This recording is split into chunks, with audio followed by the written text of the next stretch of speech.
በጣም ከባድ ነገር ነው እየሰማን የምንገኘው። እንግዲህ ትናንትና እንደሚታወቀው እነ ዴቭ እነ ቡዜ ሆነው ዳኒ እነ ሩታን እንዲሁም ደግሞ ኤፍሬምን አብርሽን ወደ ህግ እንወስዳቸዋለን፣ ህግ ይዳኝናል በማለት እንግዲህ አጣድፈው ወደ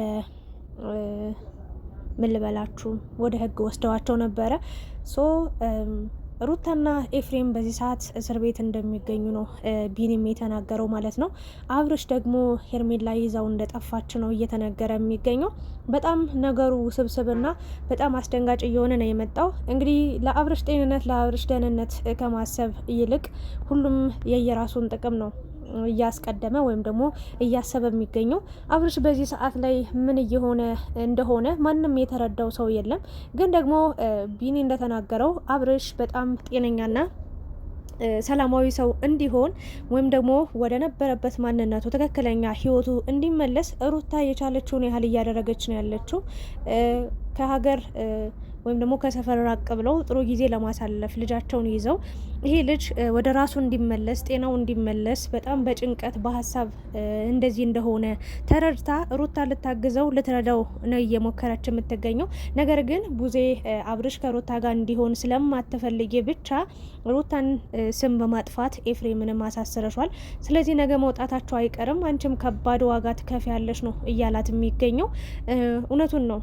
በጣም አስቸጋሪ ነገር ነው እየተፈጠረ የሚገኘው። ትናንትና ሄርሜላ ከሁሉም ነገር አስቀድማ ከሁሉም በልጣ እየተከራከረችለት ነበረ የምትገኘው። ሩታ የሆነ ቦታ ይዛው ሄደች ማለት ትገለዋለች ማለት አይደለም። እንደኔ ሀሳብ ቡዜና ሄርሜላ በነገራችን ላይ ወንድማቸውን ነው አይደል ለማዳን እየሞከሩ ያሉት፣ ወይም ደግሞ ስለ ወንድማቸው ነው አይደል እየተጨነቅን ነው እያሉ ያሉት። ነገር ግን የጭንቀቱ መንስኤ ወይም ደግሞ ጭንቀት ያመጣችበት ሄርሜላ እንደሆነችስ በምን ያውቃሉ? አሁን በእያንዳንዱ ሰዓት በእያንዳንዱ ደቂቃ የሆነ ነገር ኮሽ ባለ የሆነ ነገር በተፈጠረ ቁጥር እንግዲህ ሄርሜላን ነው እንደ ጅራት አስከትለው እየሮጡ የሚሄዱት። ዳኒ ግን የእውነት ለአብርሽ አስቦ ይመስላችኋል? በዚህ ልክ እንዲህ እየተንከለከለ በዚህ ልክ እንዲህ እየለፋ ያለው በዚህ ልክ እንዲህ በቃ በዛም በዚህም ብሎ ብዙ ነገሮችን እየጣረ የሚገኘው አይመስለኝም። ለራሱ እያመቻቻ ነው የሚገኘው ሄርሜላን ወደ አብርሽ ለማስጠጋት ወይም ደግሞ ሄርሜላና አብርሽ አንድ ላይ ሆነው ሩታ እንድትጎዳ ሩታ እንድትሰበር ነው። በአጭሩ የሩታም የአብርሽም የኑሮ የትዳር የበቃ አብሮነት ህይወታቸው በዚሁ እንዲቋጭ እንዲያልቅ እንዲያበቃ ድጋሚ ደግሞ ከሄርሜላ ጋር እንደፈለገው ወጦ ገብቶ እንደፈለገ እንዲንዘላዘል በአጭሩ ይቅርታ አድርጉልኝ እንጂ ይህን ቃል ለመጠቀሜ ግን በቃ አብርሽና ሄርሜላ አንድ ላይ ሆኑ ማለት መንዘላዘል ነው እንደኔ ማለት ነው። ምክንያቱም ሄርሜላ ራሷ እንኳን አታምንበትም ይሄንን ግንኙነት ይሄንን ፍቅር። ምክንያቱም ካሁን ሩታ መጣ ወሰደችብኝ፣ ካሁን ሩታ ነጠቀችኝ፣ ካሁን ሩታ ቀማችኝ እያለች ነው። ካሁን አብርሽ ጥሎኝ ሩታ ጋር ይሄዳል። በጣም በፍርሃት ውስጥ በጣም በስጋት ውስጥ ነው የምትኖረው። ሶ ይሄ ደግሞ ህይወት አይደለም እንደኔ ማለት ነው። በጣም ያስጠላል።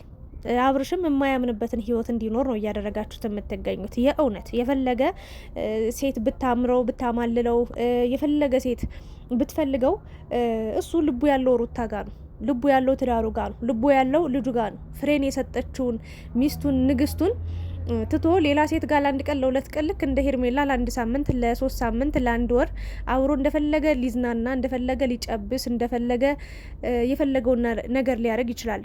ግን ደግሞ ልቡ ሌላ ቦታ ሆኖ የእውነቴን ነው አካሉ ሄርሜላ ጋር ነው፣ ልቡ ግን ሩታ ጋር ነው። ይሄ ግልጽና ሀቅ ነው። ሶ ለምን ይሄንን ትዳር እንደፈለጋችሁ ለምን ይሄ አብርሽ በቃ ያለ 80 ያለ ትዳር ያለ ጋብቻ ያለ ሽምግልና እንኳን አልተላከላትም ለሄርሜላና ዝም ብሎ እንዲማግጥ ዝም ብሎ ትዳር አልባ እንዲኖር ዝም ብሎ ህይወት እንዲኖር በቃ ምንም ተስፋ የሌለው ሰው እንዲሆን እንዴ ልጁ ጋር ሲሆን ትዳሩ ጋር ሰብሰብ ሲል ቤቱ ሚስቴ ሲል እኮ የነገ ህይወቱን እያቀደ ነገ ይሄንን አደርጋለሁ ለልጄ ለሚስቴ ለራሴ ለቤቴ እያለ ኑሮ እያጓጓው ኑሮ በጣም እያስደሰተው የሚሄድ ሰው ሲሆን እንጂ እንዲህ በዋለበት ውሎ እዛም እዚህም ጋር መዝለል እኮ ለማንም አይጠቅምም። ይሄ ምድራዊ ህይወት በነገራችን ላይ ጊዜያዊ ነው። እዛኛው ዓለም ስትሄዱ ለእያንዳንዱ ነገር ጥያቄ ትጠየቃላችሁ። ለዛ ምላሽ ሊኖራችሁ ይገባል ብዬ አምናለሁ። ሶ እንደኔ ሁላችሁም ለአብርሽ ደህንነት ለአብርሽ ጤንነት እያሰባችሁ አይደለም። ሩታን ትናንትና እቺ ወራዳ ልትወረድ ስትል ጠፍታ ልትሄድ ስትል ተያዘች።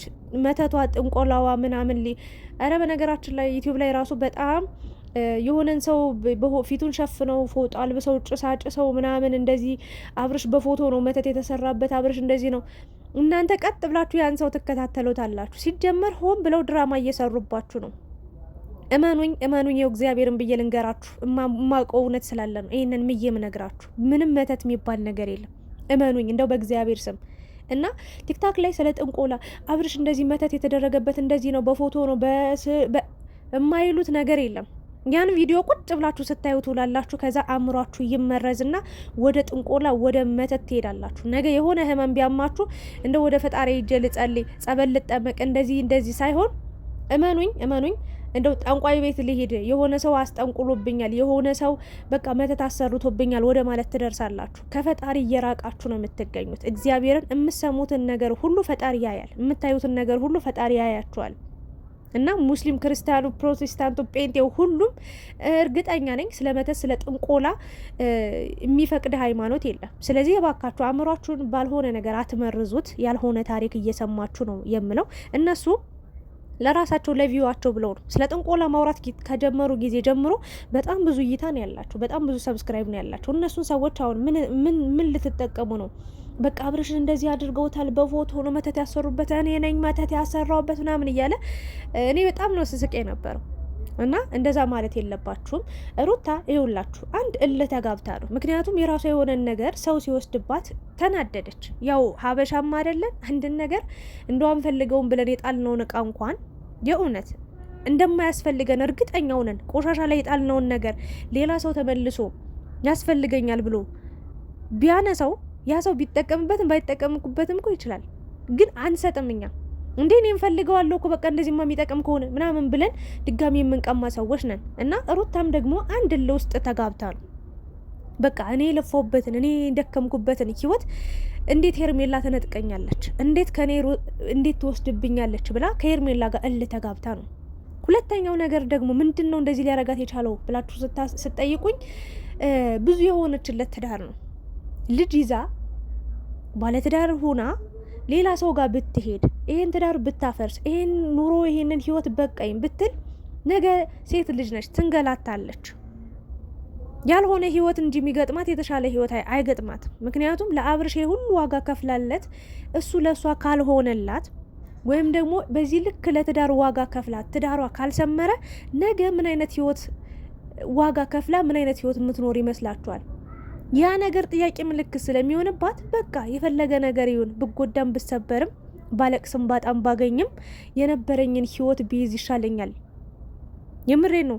ከማያውቁት መልአክ የሚያውቁት ሰይጣን ይሻላል ብላ ሩታ እነዚህ ሁለት ሀሳቦችን ይዛ እንጂ አንድ የወንድ ጥማት ኖሮባት አይደለም። ሁለተኛ ነገር ደግሞ እናንተ እንደምታወሩት መተት ስላስደረገችበት በነገራችን ላይ እኮ የሩታ ሀብል ወልቋል፣ አስወልቀውታል።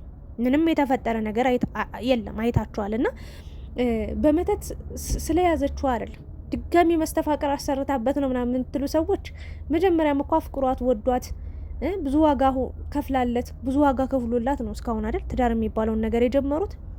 ስለዚህ ወደ ትዳሩ መመለሱ በዚህ ልክ እናንተ ያስባላችሁ ነገር ያበሳጫችሁ ነገር እንዴ ተቃጠላችሁበት ነገር እኔ ግልጽ ሊሆንልኝ አልቻለም። እንደኔ እኔ ሄርሜላ መጣች የሆነ ቀን እንደምትሄድ እርግጠኛ ስለነበርኩ አእምሮዬን ስላሳመንኩት በየትኛውም መንገድ ይሁን በየትኛውም መንገድ የሆነ ቀን አብርሽ ጥሏት ሩታ ጋር እንደሚመለስ ጥሏት ሄዶ ልጁ ጋር እንደሚኖር እርግጠኛ ስለነበርኩኝ ወደ ሩታ መመለሱ እኔ አልገረመኝም፣ አልደነቀኝም። በቃ ሄርሜላም በሰው ኑሮ በሰው ህይወት ስለገባች በሩታ ላይ ስለቀለደች ስላሾፈች በእውነት ነው የምላችሁ የእጅ መቼም አይቀርም እና ዋጋ እየከፈለች ነው። በቃ ሄርሜላ የሆነ ሰዓት ላይ ተሳሳተች። ሰው ነች። ለምን ተሳሳተች ብዬ ለወቅሳት ምናምን ነገር ሳይሆን ከመጀመሪያውም ጀምሮ ከአብርሽ ጋር የመጣችበት መንገድ ሙሉ በሙሉ ስህተት ነው ብዬ ስለማምን እኔ ሄርሜላ ከባድ ጥፋት አጥፍታለች። ላጠፋችው ጥፋትም ቀድማ ባንና ቀድማ ተረድታ ቀድማ ሁሉን ነገር አውቃ ተጠንቅቃ ቢሆን ኑሮ በዚህ ፈተና ውስጥ ሁሉ አታልፍም ነበር።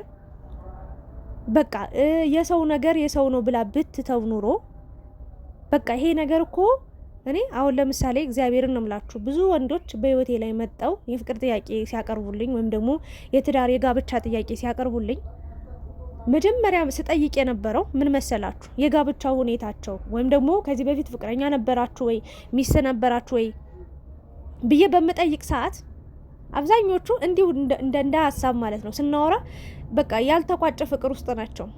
እንደውም አንዱ ምን አለ መሰላችሁ? እግዚአብሔርን ነው ይኸው መቤቴን ነው ምላችሁና በጣም የምወዳት ሴት ነበረች አለ እና ብለምናት ከኔ ጋር ልትሆን አልቻለችም። ግን ተመልሳ እንደማትመጣ አውቀዋለሁ። አግብታለች አለ። አግብታ የሆነ ሰዓት ላይ እንኳን ወልዳ እንኳን አብረን እንሆን ብላኝ ብትመጣ እቀበላታለሁ አለ። እንግዲህ እኔ ጋር ያለው እሺ ከኔ ጋር የጀመርከው ላይፍስ ምን ሊሆን ነው ስለው በቃ ከአንቺ ጋር ፒስ ከሆንኩኝ ከአንቺ ጋር ቀጥላለሁ፣ ካልሆነ ግን ከዛ እንደዚህ አይነት ሀሳብ አለ እና በጣም ስለተገረምኩኝ ነው። በጣም የማይባል ነገር ነው እና መጀመሪያ የሆነ ህይወት ካለው የሆነ ላይፍ ካለው ያልተቋጨ ገና ያላለቀ ያልተዘጋ ምዕራፍ እንዳለውና እንደሌለው ጠይቃችሁ ካልገባችሁ እግዚአብሔርን ነው የምላችሁ ሁሉ ነገር ከስር እየተከተለ ሲያስመርራችሁ፣ ሲያሳድዳችሁ፣ ሲያሰቃያችሁ ነው የምትኖሩት። ምንም አይነት ሰላማዊ ኑሮ አትኖሩም። እመኑኝ አሁን ሄርሜላና አብርሽ እንደው እስከ መጨረሻው አብሮ እንደው ሆኑ ቢባል ቢጋቡ እንኳን ማለት ነው እመኑኝ ሩታ ትታትተውም እንደው ሩታ እንኳን ትታትታው ሁለታቸውንም አንድ እንደፈለጉ ይሁኑ ብላ ተስፋ ቆርጣ በህይወቷ ላይ ሁሉ ነገር ትታ ወይ ራሷን ላይፍ ጀምራ ወይ ከራሴ ጋር ኖራለሁ ብቻ ብላ ከልጇ ጋር ቦታ ለልጇ ጊዜ ሰጣ ቁጭ ብትል ማለት ነው እመኑኝ ሌላ ደግሞ ሄርሜላን የሚያሳድዳት ሴት ወይ ደግሞ የሚያሳድዳት ሰው ይመጣል። እመኑኝ አብርሽና ሄርሜላ በምንም ተአምር አብረው እንዲሆኑ አልተፈቀደላቸውም። በተአምር አሁንም ድጋሚ እኮ አብረው ሊሆኑ ይችላሉ። ይሄ ከህመሙ ምናምን አገገመ ተሻለ ተብሎ ድጋሚ ሄርሜላ ጋር ሊቀጥል ይችላል። ግን እመኑኝ እስከ መጨረሻው አብረው የሚቆዩበት አብረው የሚዘልቁበት አንዳችም ነገር የለም። ታያላችሁ። ሁሉም እነ ቡዜም እነ ዴቭም እነ ዳኒ ሜሪ ሁሉም ተስማምተው ታያላችሁ። ሄርሜላ ሳይቀር ሌሎች እንደ ሄርሜላ ራሷ ማለት ነው አብርሽና ሩታ አንድ ላይ ሆነው አስታርቀዋቸው ሰላም ተፈጥሮ ወደ ህይወታቸው ካልተመለሱ ምን አለች ብሎ ያኔን ይቀጣሉ። ጊዜ ሊፈጅ ይችላል፣ ሊወስድ ይችላል፣ ግን ተመልሰው አንድ መሆናቸው አይቀርም ብዬ ነው ማምነው። ሶ እች ልጅ እንግዲህ የልጅ እናት ነች። እስር ቤት ማስገባት በምን ሀሳብ እንደሆነ በምን እኔ ቢኒ ራሱ ፈጥረ ያወራ ነው የሚመስለኝ። ምክንያቱም አብርሽ ሚስቴ ነች፣ የልጄ እናት ነች፣ ልጄ ነው ይሄ ደግሞ ወንድሜ ነው። ምንም አላረጉኝም፣ አላገቱኝም፣ አልሰረቁኝም፣ ምንም ነገር አልጎዱኝም፣ አላሳመሙኝም፣ አልመቱኝም። ስለዚህ እኔ እነሱ ጋር ነው መሆን የምፈልገው። እነ ቡዜን ከነጭራሹ ሄርሜላን አላቃትም ቢል ህግ ምን አይነት ህግ ነው ሊዳኝ የሚችለው? አብርሽ ከሷቸው ቢሆን የአብርሽ መፍት ነው ሊከበር የሚችል እንጂ እዚህ ጋር ቡዜ ምን ቤት ናት ከሳ ሩታንና ኤፍሬምን እስር ቤት ልታስገባ የምትችለው? ይሄ በተአምር ውሸት ነው። በተአምር ልትገባ አትችልም። ኤፍሬምም ሊታሰር አይችልም። እንግዲህ ሄርሜላ አብርሽን ሰርቃ ይዛው እንደሄደች ነው ከዳኒ ጋር የሰማሁት። የማታ ጀምሮ ራሱ መረጃ በማታው ቪዲዮ ተመልሰን የምንገናኝ የምናየው ይሆናል። ግን አብርሽ ህጻን ልጅ አይደለም፣ እንደ ድሮ አሁን ልጅ የሚታለል ሰው አይደለም። በጣም በማስተዋል የሚገኝ ሰው ነው። ግን እኔ መጀመሪያ ለሱ ትሪትመንት ያስፈልገዋል። በደንብ ጥሩ ጊዜ ማሳለፍ አለበት። ከጭንቀት ነጻ ሆኖ ራሱን እንዲያዳምጥ ወደ ነበረው ትክክለኛ ማንነቱ እንዲመለስ ማድረግ ይቻላል እንጂ በዚህ ልክ መቦጫጨቅ፣ መባላት የሄርሜላ ነው የሩታ ነው። ይሄ ልጅ አትቆራርጦት፣ ከሁለት አትከፋፍሉት፣ አትሰይፉት አይደል እንዴ? ይሄ እኮ ሰው ነው፣ አንድ ሰው ነው፣ አንድ ወንድ፣ ለዛውም አንድ ራሱ አንድ እቃ ነው ያለው ራሱ። ተው እንዴ! እዚህም እዛም ወይ እቃውን ቁረጡና ለሁለት አካፍሏቸው፣ ለሩታም ለሄርሜላም እንዲብቃቃ አርጋችሁ። እንደዛ እኮ ነው የምትሉት አሁን ላይ እንዴ! ተው እስኪ መጀመሪያ ትዳር ክቡር መሆኑን ቀድማችሁ ተረዱ እና የትዳር ትርጉሙ ሲገባችሁ አንድን ሰው ተለያይ ብላችሁ በድፍረት አትናገሩት። እመቤቴን ነው ምላችሁ። በጣም ከባድ ነው። ትዳር ማለት ቃል ኪዳን ማለት እጅግ በጣም የተከበረ በእግዚአብሔር ዘንድ የተወደደ የተፈቀደ የተከበረ ነገር ነው። እንኳን በሰው ዘንድ በእግዚአብሔር ዘንድ የተከበረ ትዳር ነው። ስለዚህ ባካችሁ ትዳርን ፍታ የምትሉ ሰዎች የሰይጣን ስራ አስኪያጆች ናችሁ። እግዚአብሔር ምስክሬን፣ እንደው የሰይጣን ዋና ስራ አስኪያጆች ናችሁ። ትዳርን ነው መደገፍ ያለባችሁ፣ አብሮነትን ነው መደገፍ ያለባችሁ እንጂ ለውሽማ ደግፋችሁ ሀገራችሁንም ሃይማኖታችሁንም ሴትነታችሁንም አታርክሱ ነው የምለው። ጋሽዬ እንግዲህ ከቡታጅራ ኤፍሬም ከፈቀደ ቢኒ ሂጅ ያመጣዋለሁ፣ ሁሉን ነገር እሱ ነው መፍታት ያለበት፣ ሁሉም ነገር ከአቅማችን በላይ የሆነ ነው ብሏል። ብዙ ሰዎችም ጋሽዬ መምጣት አለበት እያሉ ነው የሚገኙት። ያው ነገሩ እየከበደ እየከረረ ከሄደ አንተም ታይ አንቺም ታይ የሚል ሰው ስለሚያስፈልግ ሁሉም ሰው በሄደ ግር ብሎ ስለሚሄዱ የሆነ መፍትሄ መፈለግ አለበት። በተለይ የአብርሽ ጤንነት መታሰብ አለበት ብዬ አስባለሁ። እስኪ እናንተ ሀሳብ አስተያየት ምን ይመስላል? ላይክ፣ ሼር፣ ሰብስክራይብ ያደርጋችሁ ስትጨርሱ ሀሳብ አስተያየታችሁን ኮሜንት ላይ ያስቀምጡልኝ። አመሰግናለሁ።